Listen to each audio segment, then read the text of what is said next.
A Macomb County mom is suing the Chippewa Valley School Board after members of the board actually emailed the Department of Justice as well as her employer. They were complaining about her behavior at school board meetings. Our Mara McDonald is live in Clinton Township. And Mara, we know the allegations forwarded to the Justice Department is that she was threatening and harassing school board members. And Sandra, I'll tell you what, her attorney says that that's utter nonsense. What you had here was a mother who was vocal with her displeasure at the policies the board was implementing. Take a look.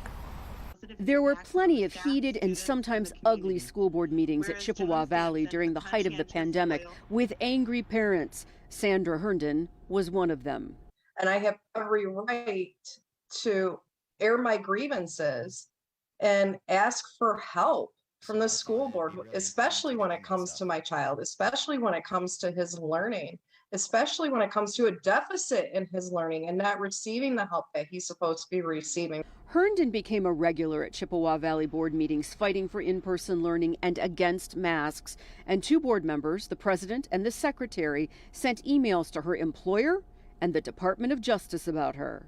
They're both egregious. It's just in different ways. Both of those, in my opinion and in our opinion, were designed to stop Sandra from speaking, to chill her First Amendment rights. Herndon was a cop in Harper Woods. Here's the email Board Secretary Elizabeth Pyden sent to the chief, claiming she was angry, disrespectful, and engaging in veiled racism, and asks for his attention to the matter. The department launched an investigation into Herndon because of the email. She was cleared of violating department policy. The second email was sent to the Department of Justice by Board President Frank Bednard, claiming her behavior, and parents like her, was threatening and intimidating.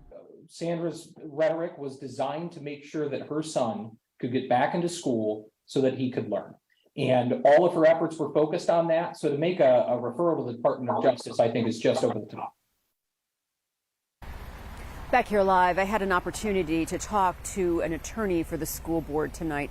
And he says while he hasn't had a tremendous amount of time to take a look at this lawsuit yet, his point was this: individual emails sent by individual board members does not constitute an overall act of the Board of Education.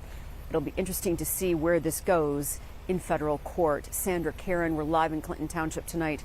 Back to you. Yeah, and Mara, you mentioned court. Is that mother at this point asking for monetary damages?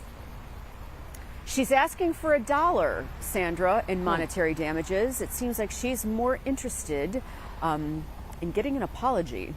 Back to you. Yeah, so lots to sort through. All right, thank you, Mara.